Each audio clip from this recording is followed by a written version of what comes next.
Olá, curiosos e curiosas! Como vocês já devem ter lido aí no título, falarei um pouco sobre a nomenclatura botânica. Me chamo Franciellen, sou graduanda do curso Bacharelado em Biologia pela Universidade Federal do Recôncavo da Bahia.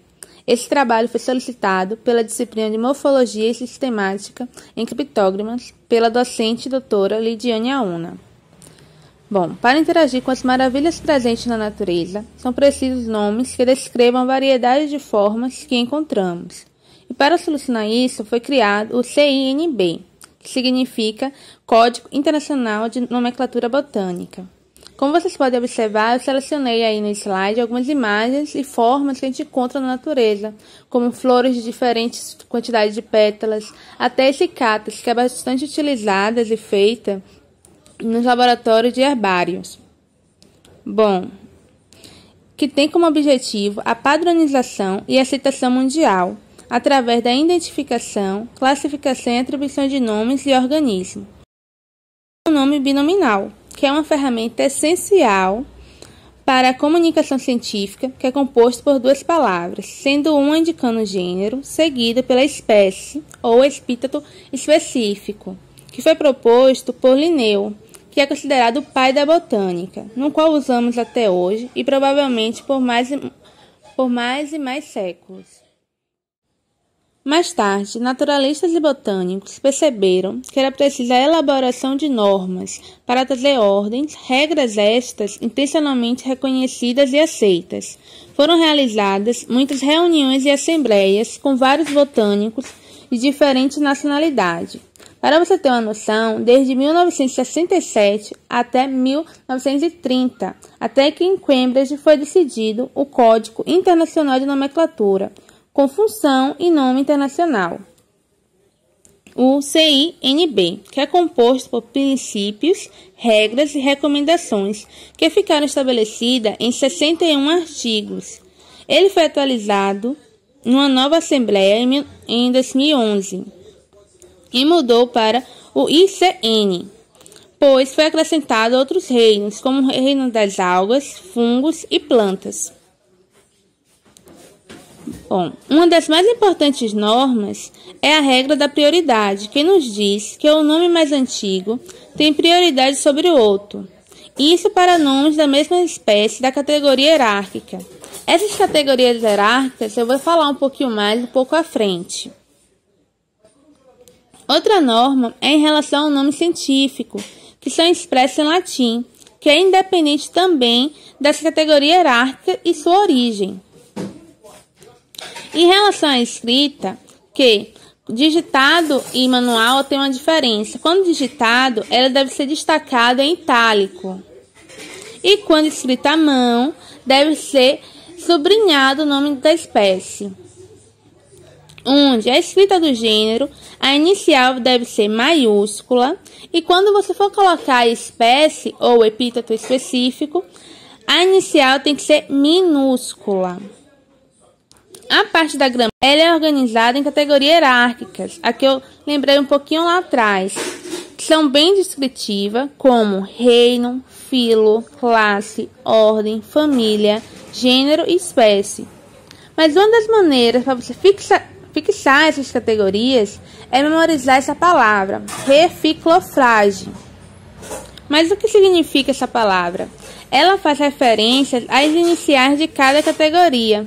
Veja, o re, ela faz referência ao reino, o fi ao filo, a classe, o o da ordem, o fa da família, o g do gênero e o e da espécie.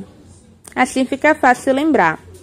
Ainda sobre as categorias, elas possuem uma terminação bem definida, como veremos mais à frente, exceto essas terminações em gênero e espécie, que não retém essas terminações, porque gênero e espécie vai ser de acordo com cada organismo que vai ser descrito.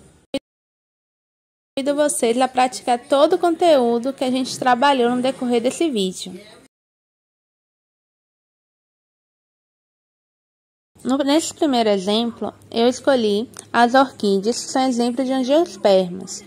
Ela pertence ao reino Plantae.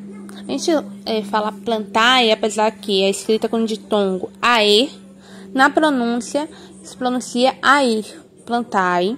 No filo, fita, o PH, a pronúncia é como se fosse o F. Então, na terminação do filo, será fita. A classe, Opsida. A ordem, Ales. Família, Ácea.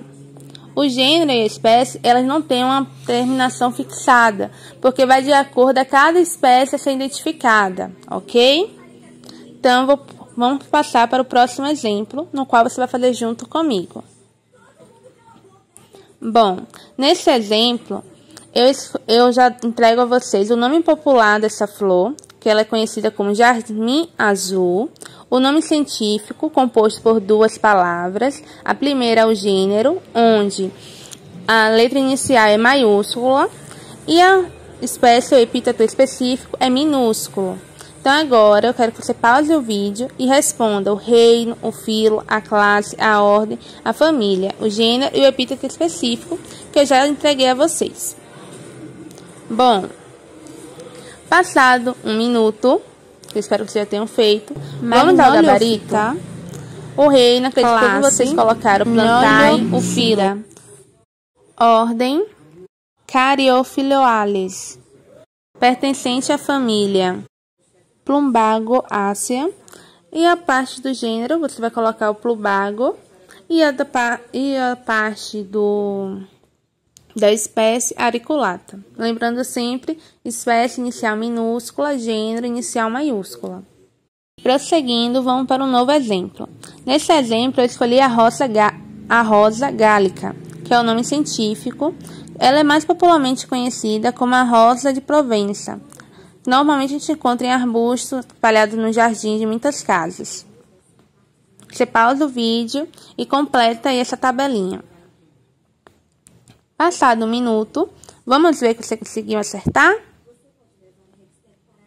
Reino plantae, filo, do filo Tracheófita, pertencente à classe Manioleopsida, da ordem Rosales, da família Rosácea, do gênero Rosa, e do epíteto específico, gálica. Lembrando sempre, gente, no digitado, você vai escrever o nome específico em itálico, sendo gênero inicial maiúsculo, epíteto específico ou espécie minúsculo, tá bom? Obrigada por você ter chegado até aqui. Qualquer dúvida, escreva nos comentários, curte o vídeo e até breve. Tchau!